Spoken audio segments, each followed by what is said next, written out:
Subscribe now and press the bell icon. Never miss an update.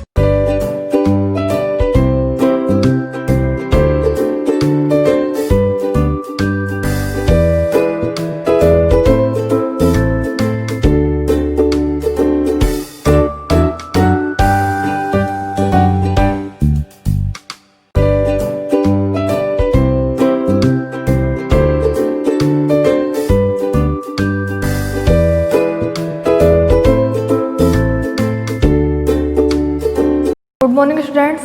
आज हम pharmacology के second semester में जो नेक्स्ट टॉपिक हमारा सल्फर ड्रग्स उसके बारे में पढ़ेंगे। तो सल्फर ड्रग्स होती क्या हैं? तो सल्फर ड्रग्स क्या होती हैं? यह एक सिंथेटिक एंड कीमोथेरेपेटिक एजेंट होती हैं जो क्या करती है, बैक्टीरिया होती है उनकी अभिवृद्धि को रोकती हैं, यानी कि एक एंटीसेप्टिक के रूप में काम करती है। ये जो सल्फर ड्रग्स होता है इनका जो मुख्य आधार होता है वो होती है sulphonamide and para amino benzoic acid. Sulphur drugs कहाँ पे वो होती हैं? एक तो सिंथेटिक होती हैं और साथ में क्या करती हैं, कीमोथेरेपेटिक एजेंट है और ये एंटीसेप्टिक के रूप में काम करती है। एंटीसेप्टिक के रूप में काम करती है।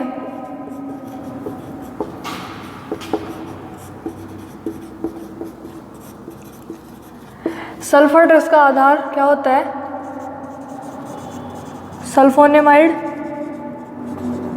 एंड पाबा, यानी कि पैरा एमिनो बेंजोइक एसिड। ये क्या होते हैं? सल्फर ड्रग के आधार होते हैं। सल्फर ड्रग का जो पीएच होता है वो होता है उदासीन होता है। सल्फर ड्रग का पीएच उदासीन होता है, यानी कि सल्फर ड्रग न्यूट्रल होती है। ये ड्रग क्या करती है? ये बैक्टीरिया की अभिवृद्धि को रोकती है। बैक्टीरिया की अभिवृद्धि को रोकती है। साथ ही साथ यह एक बैक्टीरियो स्टैटिक ड्रग है। इस वजह से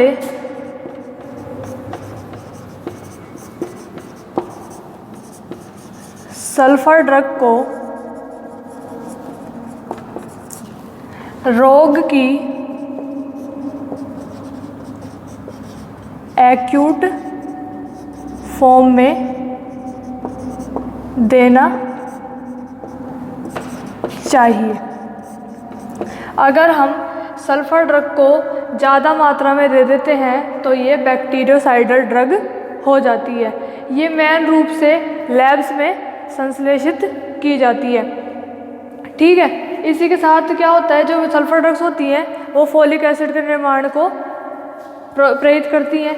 तो इसी के हिसाब से जब बैक्टीरिया क्या होते हैं उनको फोलिक एसिड की आवश्यकता होती है, तब जब बैक्टीरिया को फोलिक एसिड की आवश्यकता होती है तो ये सल्फर ड्रग्स क्या करती हैं, पैरा एमिनो बेंजोइक एसिड के साथ क्रिया करके फोलिक एसिड के निर्माण को रोक देती हैं। और फोलिक एसिड का निर्माण रुक जाता है तो जो बैक्टीरिया होती है उनकी अभिवृद्धि भी रुक जाती है। ठीक है, तो इसी के आधार पर इनका मोड ऑफ एक्शन देखा जाता है। और सबसे ज़्यादा ये काम किस में आती हैं?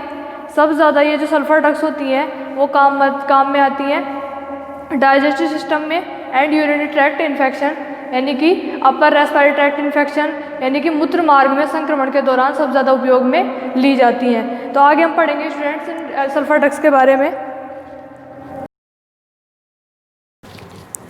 तो स्टूडेंट हम सल्फर ड्रग्स के बारे में पढ़ रहे थे। तो सल्फर ड्रग्स का हमने देख लिया भाई ये कहाँ पे होती है, लैब्स में संश्लेषित होती हैं और मेन रूप से कैसी होती हैं, बैक्टीरियोस्टैटिक ड्रग्स होती हैं। लेकिन अगर हम इसको ज़्यादा मात्रा में दें तो क्या कौन सी ड्रग बन जाती हैं? ये बैक्टीरियोसाइडल हो जाती हैं।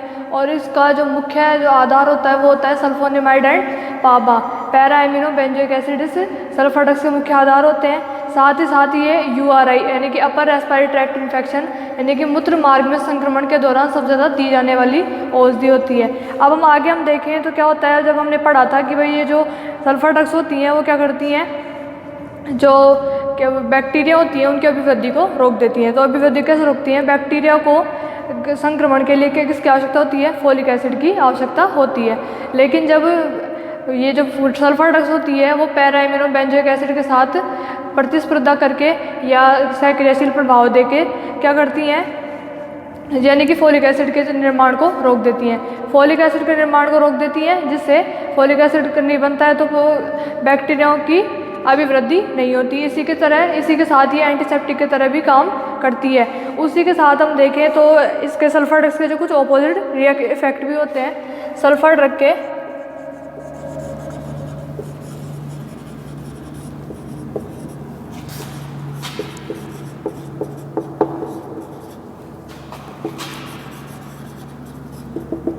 इसके कुछ विपरीत प्रभाव होते हैं। मेन रूप से होता है डॉग एंड हॉर्स में सल्फर ड्रग्स के विपरीत प्रभाव होते हैं, इसलिए इनका सेंसिटिविटी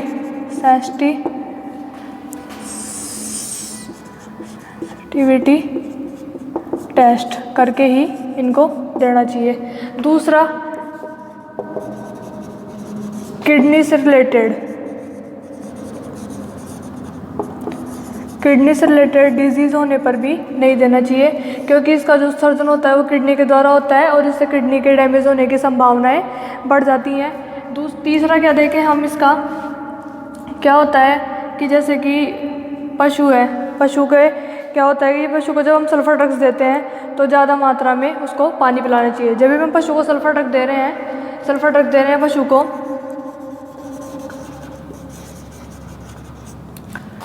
तो पानी की मात्रा ज़्यादा मात्रा में पिलाना चाहिए,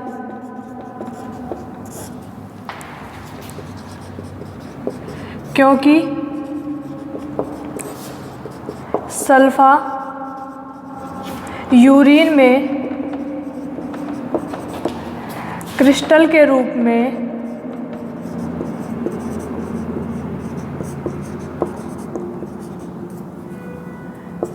आने लग जाती है, जिसे क्रिस्टल यूरिया के नाम से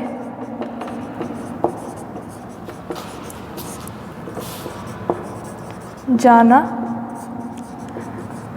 जाता है। किडनी से रिलेटेड डिजीज में किसका उत्सर्जन किसके द्वारा होता है, किडनी के द्वारा होता है। सल्फर ड्रग देते हैं तो पानी की मात्रा हमेशा ज़्यादा पिलानी चाहिए, क्योंकि सल्फर ड्रग होती है वो यूरिन में क्रिस्टल के रूप में आने लग जाती है और क्रिस्टल के रूप में आने लग जाती है, जिसे हम क्रिस्टल यूरिया के नाम से भी जानते हैं। अब हम आगे पढ़ेंगे सल्फर ड्रग्स के बारे में।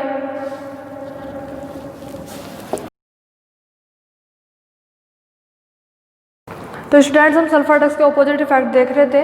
तो सल्फर ड्रग के ऑपोजिट इफेक्ट में तो देखें, सल्फर ड्रग को जब ज़्यादा मात्रा में देते हैं पशु को तो मसल्स में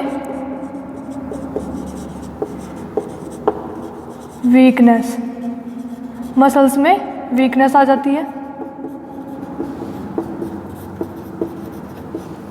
अगर जैसे गर्भावस्था की अंतिम तिमाही चल रही है तो गर्भावस्था के अंतिम समय में देने पर भी क्या होता है, अबॉर्शन हो जाता है। अबॉर्शन यानी कि गर्भपात हो जाता है गर्भित पशु में। उसी के साथ क्या होता है, सल्फर ड्रग को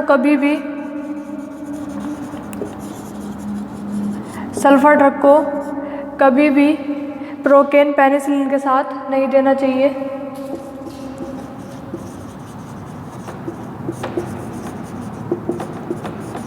प्रोकेन पेनिसिलिन के साथ नहीं देना चाहिए, क्योंकि यह सल्फर ड्रग के विपरीत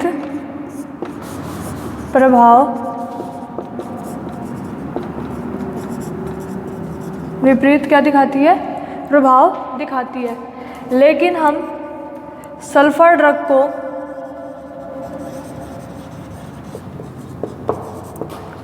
ट्राइमेथोप्राइम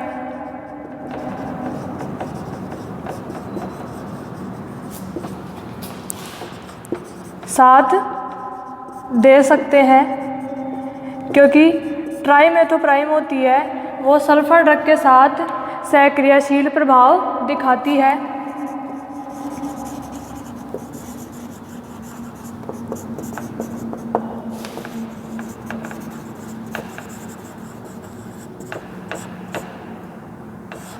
ठीक है, ये हो गया।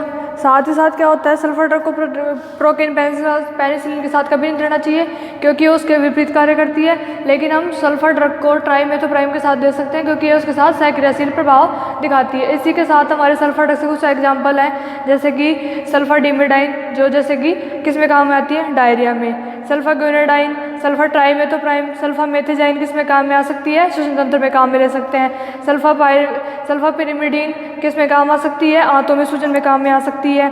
सल्फर ग्वेनेडाइन है, सल्फर ट्राइमेथोप्राइम है, वो अपर रेस्पिरेटरी ट्रैक्ट इन्फेक्शन में, न्यूमोनिया में, फुट रूट में, एक्यूट मास्टाइटिस में, वाउंड में, एब्सिस में एंटीसेप्टिक की तरह काम में आ सकती है। मेन रूप से डाइजेस्टिव सिस्टम में भी काम आ सकती है, जैसे कि हम बोल रहे हैं डायरिया, डिसेंट्री, इन सब में भी हम सल्फर ड्रग्स का उपयोग कर सकते हैं। इसी के साथ आज हमारा सल्फर ड्रग्स का जो टॉपिक था वो कंप्लीट हो गया।